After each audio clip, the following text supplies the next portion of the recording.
આંખવાળા ત્રણ આંખવાળાની કથા સાંભળે છે. આ બે આંખવાળા ત્રણ આંખવાળાની, એક માથાવાળા પાંચ માથાવાળાની કથા સાંભળે છે. શિવજીને પાંચ મસ્તિષ્ક છે. ઈશાન, અઘોર, વામદેવ, સદ્યોજાત, તત્પુરુષ. વ્યક્તિ માટે સમષ્ટિ માટે જીવવા માંડે તો શિવ પ્રાણ અંદર આત્મસાત થયું ગયા. જીવ શિવ બની જાય. ત્યાગની ઉદાત ભાવના આવે, આગ બુજાઈ જાય, બાગ બની જાય, અનુરાગ જન્મી જાય. વ્યક્તિ માટે સમષ્ટિ માટે જીવે. પાણીયારાનો ગોળો પરબમાં મુકાઈ જાય, બધા પાણી પીવે.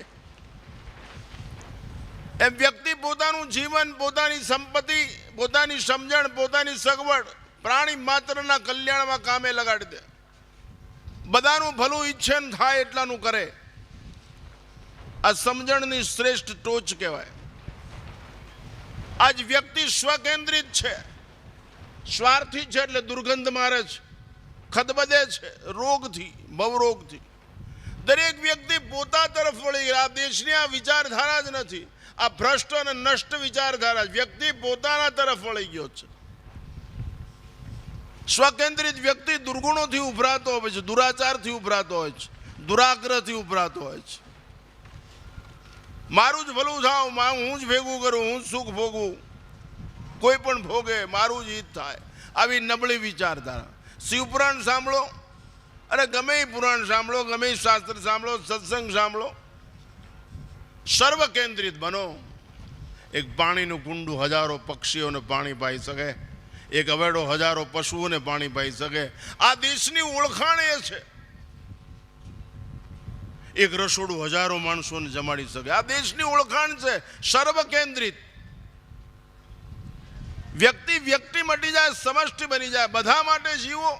કૂતરા માટે જીવે, મીંદડી માટે જીવે. આપણે એમાં જો ફળી જવું હોય તો એમાં 4 વ્હીલ ડ્રાઈવ થઈ જાવ. શું કામ માણસમાં સંખ્યા વધારો આમ તેમથી? એટલા માટે માણસે પહેલી ગાંઠ વાળવાની જરૂર છે કે આપણે શા માટે જીવવું છે. ખાવા માટે જીવવું છે, પીવા માટે જીવવું છે, જીવવા માટે જીવવું છે. બીજું કેમ વાગે? ભલે તો વ્યક્તિ મટી જાય.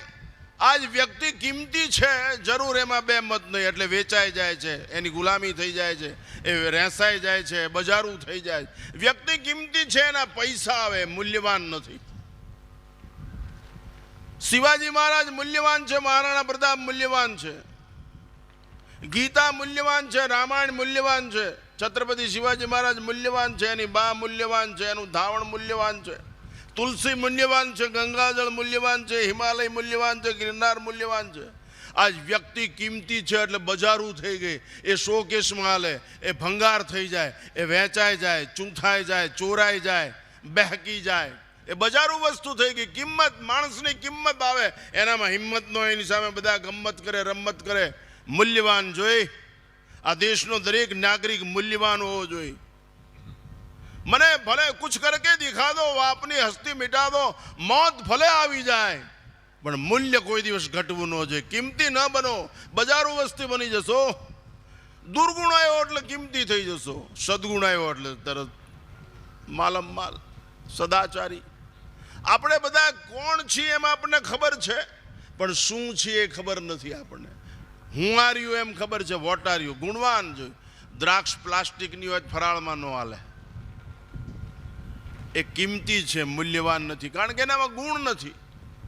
તમે પાણીના ગ્લાસના હાથમાં પકડી રાખો અને પૂછો તમારી જાતને, આ અડધું શીતળ જળનો ગ્લાસ છે, એ તમને સંતોષ આપી શકે છે? તમે તમારા મા બાપને, તમારા પરિવારને, તમારા કુટુંબને, તમારા ગામને, તમારા રાષ્ટ્રને સંતોષ આપી શકો એમ છો? આ પાણીના ગ્લાસ જેટલો સંતોષ આપી શકો એમ છો?